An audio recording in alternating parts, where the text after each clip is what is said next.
Hey everyone, Scrapper Brad here. So I recently came across these three things from a microwave.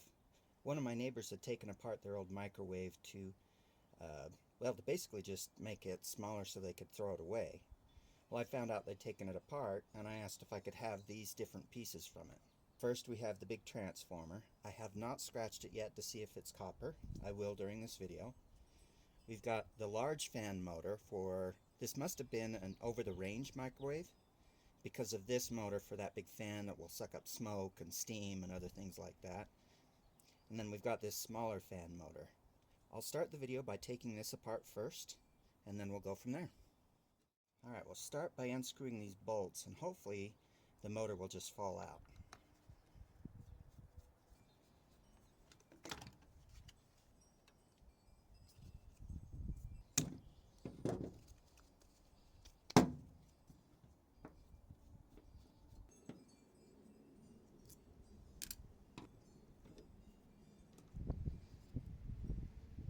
Now let's try to take out this copper. CU Scrapping has showed a really good trick on, for a small motor like this, you stick it in a vise and then you just twist the vise tight around the bottom here, and that will cause this end to split apart, and then you'll just be able to drop that out. But let's see if there's any other ways I can get it out, since I don't have my vise set up at the moment.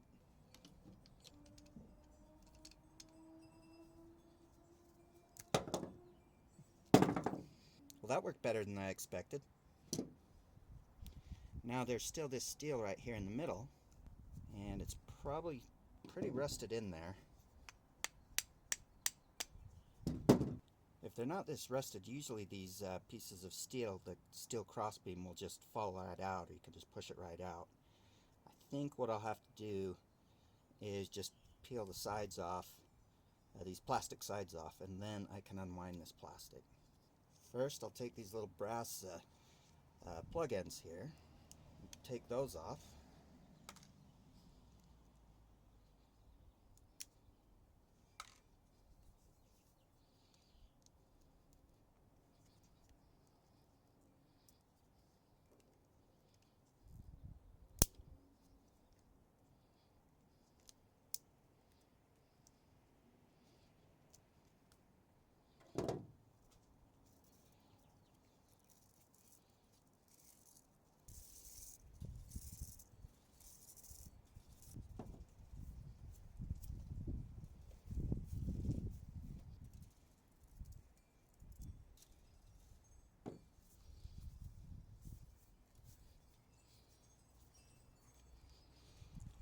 Now I've got a small ball of copper, probably weighs about an ounce, and the two pieces of steel. Now many of you will notice that there are small pieces of copper here. You can take them out. They're really not that hard to do, but I usually don't.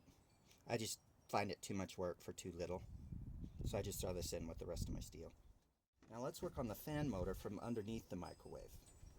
First, it has these little screws that are holding these outer plastic casings on. So I'll start by taking those off. My wife just yelled out she'd made egg salad sandwiches for us from our Easter eggs. It reminded me I want to wish everybody who celebrates it a very happy Easter. By the time this video comes out, Easter will already have come and gone. But I hope those of you that do celebrate it have had a great Easter. While we're on the subject of Easter, I just want to express my gratitude for what our Savior did for us. You know, I'm usually very private about my faith, but I am very appreciative of what He did for us. And for those of you that celebrate His atonement, I just wanted to express my gratitude as a fellow believer. As many of you have probably noticed, whenever I film a video, I'm often wearing some type of BYU attire, like a hat or a shirt or something like that. I actually was a student at Brigham Young University and received my degree there. And while its university is known by its sponsoring institution, the Church of Jesus Christ of Latter-day Saints, which I am a believing, practicing member, I want to express my gratitude for really all faiths, to be honest. Not just Christian faiths, but all faiths. The BYU basketball team was not expected to do very well this year, but they ended up making it to the NCAA tournament. And even though they lost in the first round to a close-fought game with Duquesne, one of the things that really impressed me is one of their high-profile basketball players, the BYU basketball player, is a faithful follower of Islam, and he's currently celebrating the holy month of Ramadan. And to play in that game, he was fasting for the holy month, and so he played in that hard physical game without have eaten anything or drink anything before, during, and after. I just can't imagine, playing in such a hard sport like that. And to me, it's just such a wonderful thing to see someone who puts their faith above everything, above everything else. I mean, basketball really matters to this player. And, he can go very far with it. But to him, his faith is more important. And I just think that's a lesson that all of us can learn, or all of us can celebrate. Anyway, that's my soapbox on faith today. I think I'm just going to see if I can smash that off with a hammer. So this is the actual fan mechanism. Let's see if I can just smash this off. Hopefully it doesn't shake the camera too much.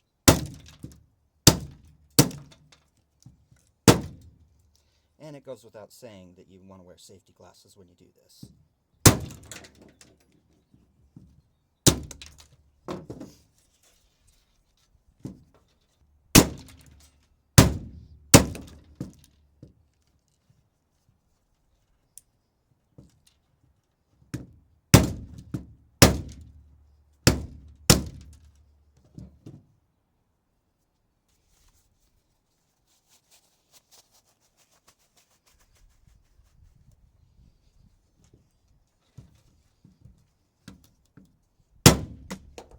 Alright, now we can take these two plastic tops off.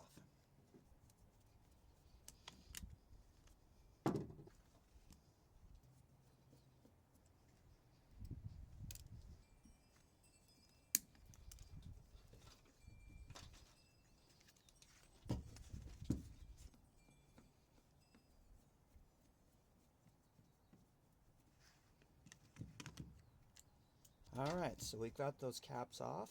I'm going to go ahead and cut these wires here.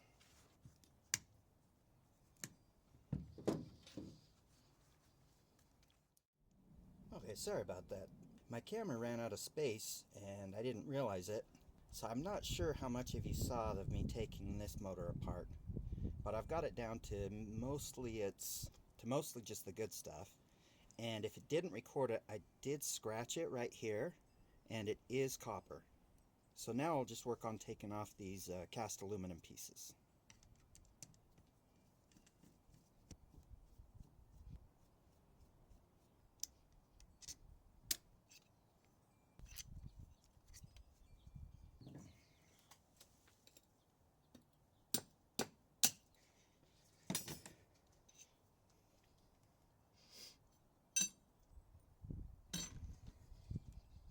And now I'm just down to the motor. Maybe in another video I'll use the scrap-it-all machete method to cut through this and pull the copper out. Now that leaves us with the big transformer.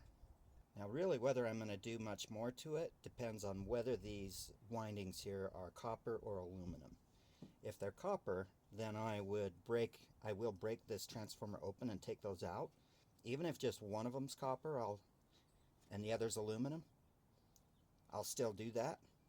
But if they're both aluminum, I'll turn them in just like this, except that I will cut these wires here.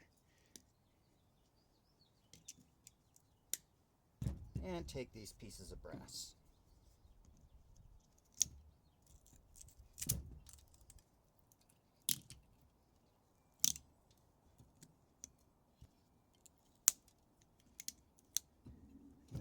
comes the moment of truth. Oh my lands, this first one is copper. Let's try the second one.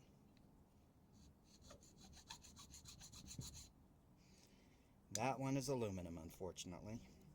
But there's probably about a pound's worth of copper here, which at my scrapyard is going for anywhere from $2.70 to $3 a pound. Now to open this, there's a couple ways you can do it.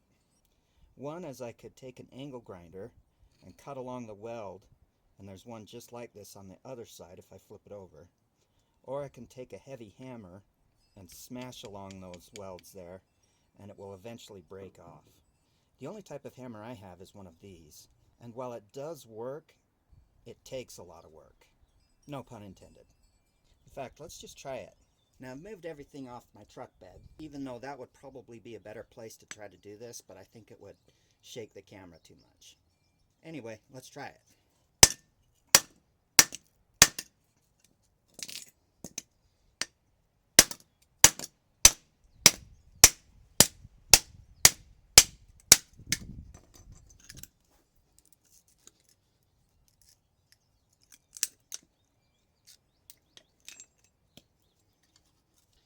Well, it worked. Now I like you doing this better than using an angle grinder, just for the sheer simplicity of it. Now as you can see, that sheared the bottom end off. Now we just need to pry each of these out. And with this transformer being so rusted, I don't know if that's going to be an easy feat.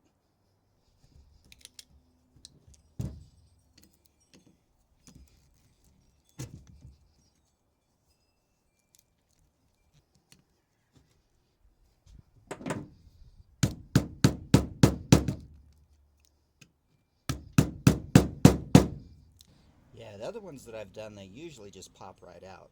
I'm sure I'm probably doing something wrong that a lot of you know about and are just screaming at me for. So don't laugh too hard.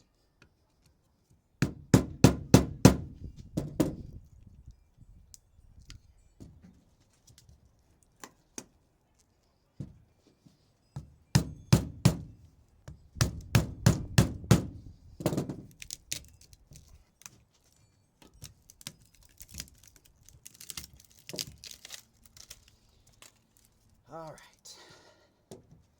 As I mentioned, a lot more work than that was probably worth. At least we'll get to this copper. All right, after a lot of fiddling around, I found that the best way to take this copper out is to set this on the end of my truck bed, take a screwdriver, start pounding out the slots like that. Certainly not the most effective.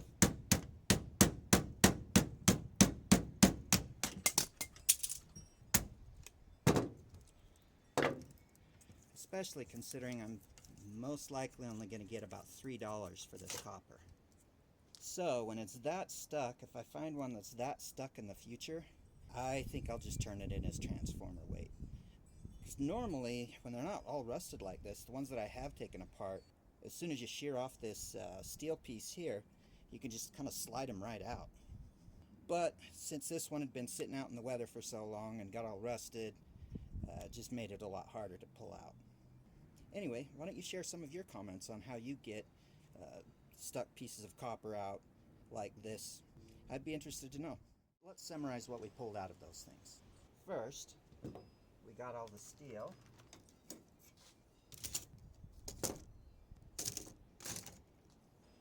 Total, let's see how much it weighs.